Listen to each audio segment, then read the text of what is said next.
Randy here with Rashley's Barbecue, cooking down here in McAllen, Texas, about 7 miles north of the Rio Grande River on the border. And today we're going to be doing a chicken cook on the Weber Smoky Mountain. We're going to use it more as a grill than a smoker, somewhere in between. We're going to be up around 350 degrees, all the vents wide open. The chicken is a split chicken that I get from my local butcher. He has a special yellow seasoning he puts on it, and then he vacuum seals it after he splits it open. Oh man, it's just to die for.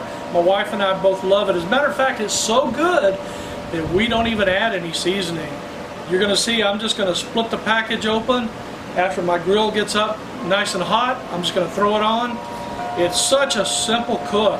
30 minutes on one side, flip it, 30 minutes on the other side, and I guarantee you when we probe it at an hour, it's going to be right at 165 to 170 internal temp on the breast, maybe just a little over. So we'll start probing it a little early just in case, but it seems to always come out right. So look forward to showing you all this. We'll be right back after the charcoal gets started. We're going to light 2 chimneys of charcoal, put them both in. It's kind of a mix of lump and briquettes. So let me get that done and I'll be back. We're going to be using the Kingsford blue bag today, blue and red, the typical standard. I like it better than the one that has the mesquite wood or the wood in it because it tends to keep a better temperature, more steady, more reliable. And you might ask yourself, how does a grill master light his charcoal? Well, I can't tell you that because I'm not a grill master, but this is how I do it. I put it on my propane outdoor stove, let it get going. Don't let the stove run too long or it'll burn up the charcoal in the bottom. But once that bottom charcoal gets lit, turn it off, let it finish lighting. Let's let our charcoal get lit and we'll be back. Okay, our charcoal's about up to temperature. It's looking good. Flames coming out the top, so we're going to go ahead and dump the first one in there. Let me go get the other one. One that's got a lot more lump in it. We're going to let that sit in there and let it go ahead and gray over. And as soon as it's ashed over pretty good, we'll be back to throw some chicken on the grill. Y'all stay tuned now, you hear? Okay, we can see that the briquettes have completely ashed over. The lump is getting there. So I'm not going to wait on the lump and let the briquettes burn up. So I'm going to go ahead and stack this thing together. And I'll be back to show you what that looks like after we get through. We're not going to use the water pan today. So I'll be back. Hey y'all, we cleaned up the grill a little bit and I sprayed a little bit of non-stick coating on it, non-stick spray, and I'm just going to kind of wipe it on real quick. Get it evenly distributed. Oh, that'll work. Hopefully it won't stick. We'll see. All right, I'm going to get the chicken ready and we're going to slap it. Hey everybody, we're back. We got the chicken. It's been in the refrigerator. We don't like chicken to warm up before we cook very much. So you can see it's still in the vacuum sealed wrapper. All I'm going to do is cut this puppy open and we're going to throw it on the grill. Sometimes when they split the chicken they forget to take out the insides, the gizzard and the liver and all, so I'll make sure that's out. It is. So you can see it's already pretty nicely seasoned. Rub on it, their special seasoning when they vacuum sealed it. So let me get the other one out and we'll throw them on the grill. We're going to start them off skin side down and let the skin brown up pretty good in the beginning, and then we're going to flip them 30 minutes into the cook. Let me get set up and I'll be right back. Hey everybody, we're back. The untrusty Weber dial is showing about 375, but I trust these particular thermometers about as far as I can throw them. Since it's in the lid, I can't throw it far. I have some new Tell True thermometers coming in to replace it, not here yet. So we're going to go ahead and throw the chicken on.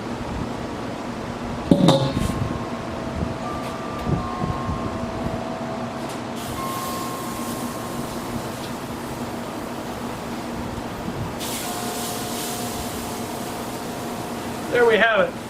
Very simple. Straight out of the package on the grill. Got it skin side down. Let it brown up. We're going to let it go 30 minutes. Let's get the top on and get cooking. I'll come back and check in with you whenever we flip it at the 30-minute mark. So I'll see y'all in a little bit. Hey everybody, we're back on that chicken cook. We're about 25 minutes into it. I said I was going to flip them at 30 minutes, but I picked up a London broil. Well, my local meat shop calls it a Texas broil, but it's just a London broil labeled as a Texas broil because that's where we live, I guess. So I'm going to pop it open and season it up, and I'm going to put that on and let it go for about 30 minutes, the last 30 minutes. I know it's not the perfect way to cook a steak, but they always seem to come out tender and juicy when I do it this way. So, and I can cook them along with the chicken, which is a good thing. I'm going to use some Dizzy Pig Red Eye Express. Joe over at Southern Coastal Cooking uses it a lot, so I thought I'd give it a try. I usually use Chris's, it's Fiesta brand Chris's steak seasoning, C-H-R-I-S, Chris's, but I decided to give this a try since I don't have any cooks coming up soon where I can try it out. This stuff has coffee, tastes like it might have some oregano in it, I'm not sure. But we're going to give it a good dose on each side, and then when we flip that chicken, we're going to go ahead and throw the steak on with it, or the London broil. Yeah, this stuff says it has lots of stuff in it. Spices, and that's pretty generic. Sugar, salt, coffee, paprika, garlic. Maybe that's what I was tasting, not oregano. But we'll see how it is. Okay, everybody, we're ready to flip the chickens and throw that steak on. So, oh, it's already getting a nice color to it. Hopefully it'll come up without tearing the skin. Sometimes it sticks, but it's still good either way.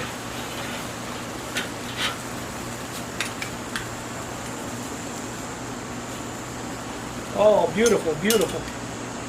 That one did just fine.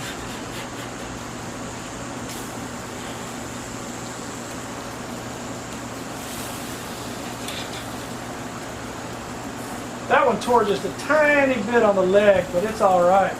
Getting a nice golden color already. Let's lay that steak on somewhere like that. Looks good right there. And we'll let it go for the last 30 minutes. I may flip it 15 minutes in, but there we are, y'all. So that's 30-minute mark, más o menos, more or less. So we'll give it another 30. And that handle's a little bit hot, but not too bad. And we'll be back in about 30 minutes to probe the temperature, make sure it's done. Don't want to eat raw chicken, so we'll double check it, and then we're going to chow down. We got some baked potatoes in the oven, and I think I'm going to throw some corn in the oven, wrap it in foil with butter, and it'll be a good meal. We'll be back. We're back. It's been a little over an hour now. I got distracted. I know I said we're going to try to check it around 10 minutes before, but I got distracted playing with some software. Been a full hour.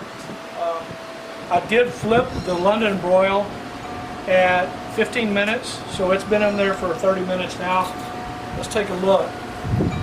Nice color on the chicken. Let's go ahead and probe it real quick.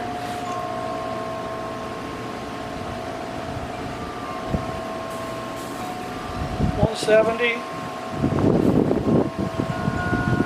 $175. So it's completely done. We're going to go ahead and probe the steak, although I'll take it any way I can get it. Oh yeah, we're looking at a nice, around a medium, about 135, 137. So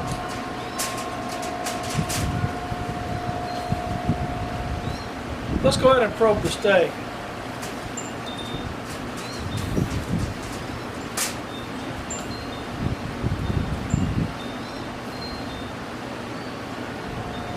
Nice, 137. So that's good. That's about the way I like it. We'll go ahead and pull everything off now.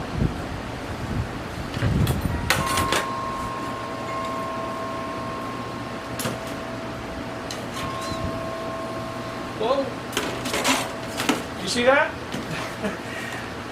The leg quarter just fell completely apart. So it's done, it's tender. Hopefully it's going to be juicy. We're going to take it inside and we'll show you cutting it up. We'll take a slice off the breast and see how it is. We'll be back. Okay, y'all, we're back in the house now. We have that chicken laid over here. We're just going to quarter it up. Not very hard when it's like this. It just falls apart. There's your leg quarter. Get in under the wing. Separate it out. Cut the breast in half. Okay, we've got the chicken sliced and we're going to show you how juicy it is. I don't know if that's showing up or not, but juices are just running out everywhere. So it's a good looking chicken. Worked out real nice. Be right back. So there we go. Whole kernel corn, baked potato, chicken breast, which is my wife's favorite piece of the chicken. So a little taste of the border. Our meat market does an excellent job in the marinade and seasoning on that. So we'll be right back. So there you have it. Split chicken with our local, they just call it their yellow seasoning. There's no particular name. Cooked on the WSM. 2 full chimneys of charcoal. Let it come up to temperature. All the vents wide open. No water pan. The grill grate was on the top set of mounts. There's 2 mounts in the WSM. And 30 minutes, flip it, 30 more minutes, probe it, temperature was good, pull it off, works every time. So I hope you all enjoyed it. I hope you'll subscribe. If you like what you see, click the like button. And shout out to Joe up at Southern Coastal Cooking, who is the one that introduced me to Dizzy Pig seasoning. We're going to see how that London broil comes out. So I'll be back to cut a slice of that, and then we're going to call it a day. Okay, so kind of a PS to the video. Here's that London broil, nice and juicy. Cut it with a fork. Good stuff. Let's give it a taste.